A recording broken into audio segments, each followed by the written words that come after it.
Did you push record? Yes. It's going. Hello, and welcome to the Daily Bible Podcast with Tricia and Michelle. We're just two friends reading through the Bible chronologically and encouraging you to do the same. And we also want to encourage you to join us in our communities on Facebook and Instagram, Daily Bible Podcast. Go in there, drop a comment in where you're reading, what God is teaching you. Encourage us. We want to encourage you, but we want you to encourage us. So go to Facebook and Instagram and just chat with us a little bit. You can join us by using your own 1 year chronological Bible, or you can print up the 1 year chronological Bible reading plan. That link is going to be found. Also, a link to the 1 year chronological Bible if you still need to pick one up. Those links are going to be found at our website, dailybiblepodcast.net.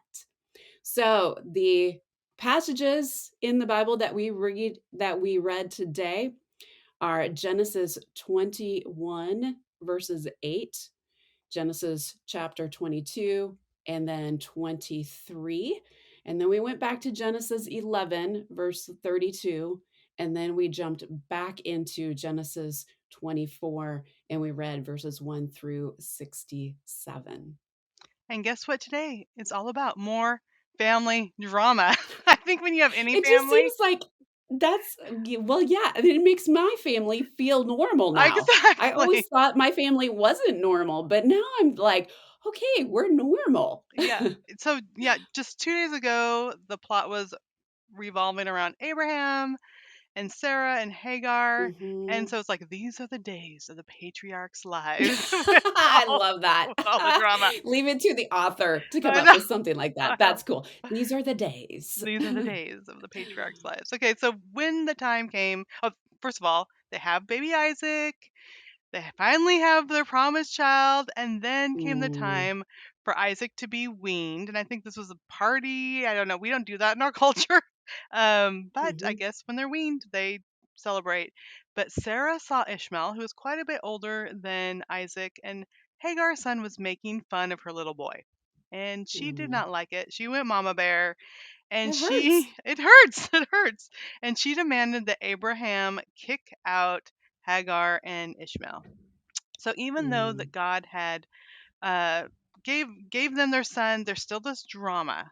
But God said it's okay that he told Abram that he would care for them. Now, I think that would just be so hard.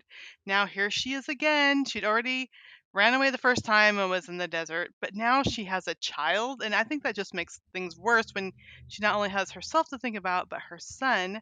And Abraham sent them into the wilderness with food and water, and we're mm. talking desert. We're talking, this is not a populated city. They can't stop by the 7-Eleven and get a big gulp and a donut. Like, there's nothing out there, and the food runs out and the water runs out. But thankfully, God showed up. And again, he met Hagar when she had nowhere else to turn. Mm. I think it's so beautiful how we are reminded that God hears the pleas of Hmm. his people, and that Hagar, as this slave, as this servant, as a maid, as a lower class person, she was like, God, I need you. And he Yeah. was like, absolutely. Even though he had promised Abraham that he would have all these descendants and he was this very powerful man, God still heard this woman who said, I just need you, God. And God was like, yep, you do. And I'm here for you. I It's love just that. beautiful. I love that. And God provided a well of water. She looked up and Yeah. there's a well of water. I don't know, did it just appear? I don't know, but suddenly there's this well of water there.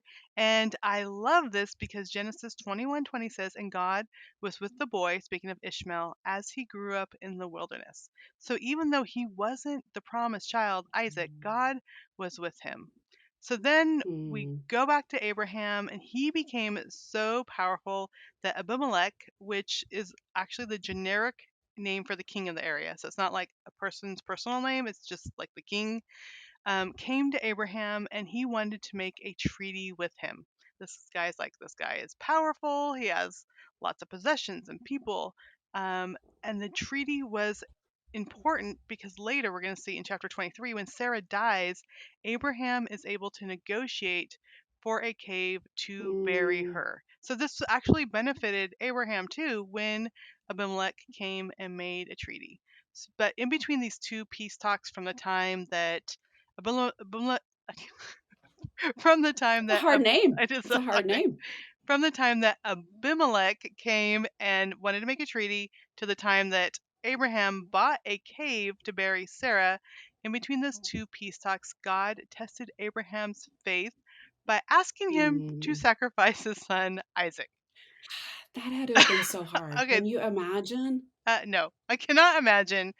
And like, we know the end of the story, that God did Mhm. provide a sacrifice, but picture this as it was happening. I almost picture this like B-rate horror film music. No, no, no, no, no, no, no, no. I don't know. They're going up. The suspense is building. They're going up the mountain, Mm, and they have the fire, they have the knife, they have the mm, wood, and actually Isaac's like, "Father, where is the sacrifice?" Like, he's seeing that they don't have, and they do sacrifices. This is something that is familiar to them.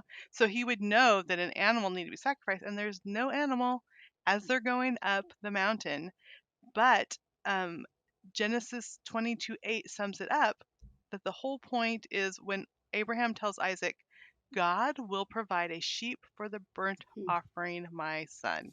So Abraham's faith in God's provision came even before Abraham saw the answer. He just had faith. I mean, God told him to do this. He was gonna be obedient, as strange as it seems to us now. But God provided. There was a ram in the thicket. So today's word of the day is provision. And that means a supply that's prepared in advance. Like, this ram actually had to like go up in the mountain and get stuck in those bushes, but God was yeah. providing that.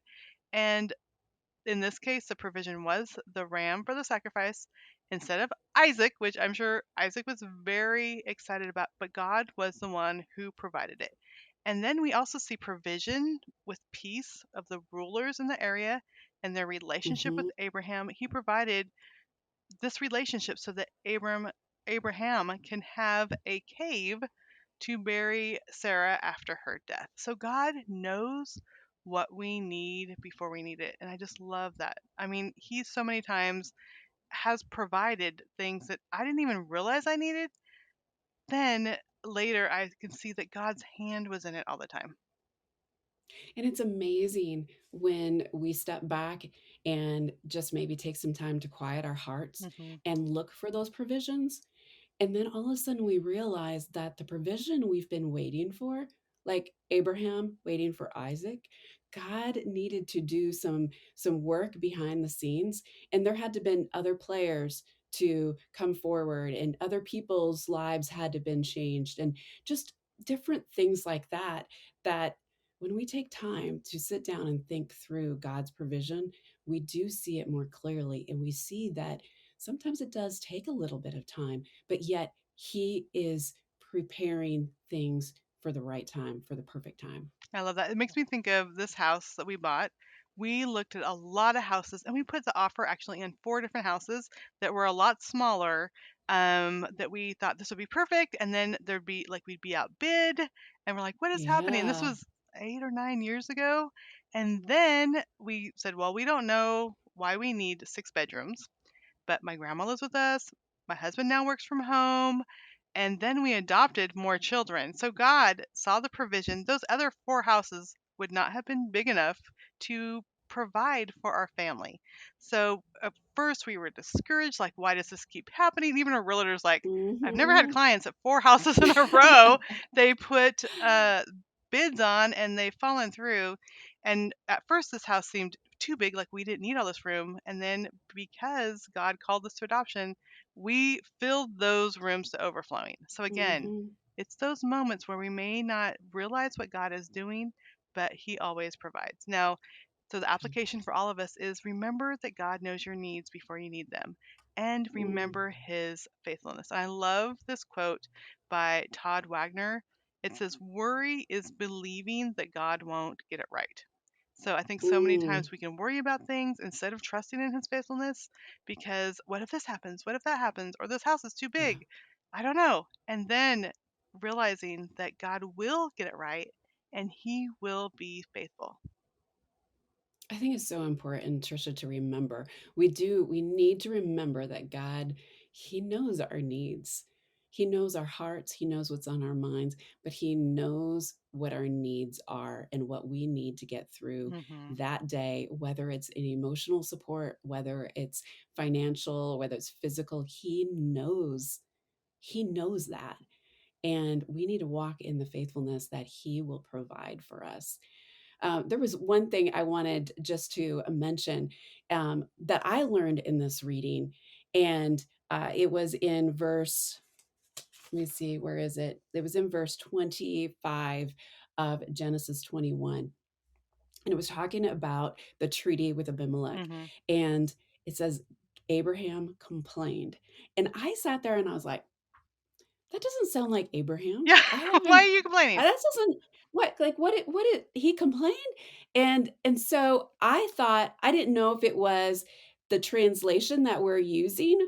And so I flipped to another translation and it said, well, he reproved Abimelech, to which I was like, whoa, he went to the king and he reproved the king. Hmm. And then I went back to, I think it was BibleHub.net or the Net Bible or the Bible. I should really do a better job of trying to One figure of that those out. amazing One resources of online. those amazing resources online because I was like, I want to figure this out. And so I looked at what it said in the Hebrew, and it was he complained. And then I went through several other Bible translations, and it was he complained. There was a couple that said he reproved or he went to the king, but there was others that said he complained. And so I guess I point that out not to say necessarily Abraham complained, but to say there are times when we sort of get caught in a word and going, is that really true? And Mm. that's when we need to start doing research and go back to the original text and say, oh, so that is really what happened. And I think that's why God has given us so many resources Mhm. at the tips of our fingers. And it's such a good again, it's showing his faithfulness and his provision to us to help us continue understanding and learning more about him. And I love those rabbit trails when suddenly, like, we read the Bible before, we read that verse before, but suddenly in that moment, we're like, oh, like, what does this mean? Mhm. I find myself doing that all the time. And I think it just helps us to realize, like, God has different messages for us at different times in our lives. And maybe that's Mm, just a reminder not to complain today. I think that would it's be a good true. reminder. That is a really good reminder. Okay, well, tomorrow's reading is Genesis. Okay, you guys ready for this? It's a list. Genesis, it's a list. Genesis 25, verses 1 through 4. First Chronicles 1, verses 32 to 33. Then we jump back to Genesis 25, verses 5 and 6. And then move on to Genesis 25, verses 12 through 18. Then over to Chronicles again, Chronicles 1, verses 28 through 31, and verse 34. And then we go back to Genesis, Genesis 25, 19 through 26, and Genesis 25, 7 through 11. And I'm sure that all of that just got you a little bit confused. So if you go to our website, dailybiblepodcast.net, we will have that list there. Also, you can print off the 1 year chronological Bible reading plan there at the dailybiblepodcast.net. Or also, if you forget all of that, hey, go and leave us a comment on Instagram or on the Facebook group, Daily Bible Podcast Community, and we will send you a link so that you can get caught up on all of the reading for tomorrow. Hey, we are here just to encourage you. We want to just be reminders to get into the Word and to be the hands and feet of Jesus. Thank you so much for joining us today.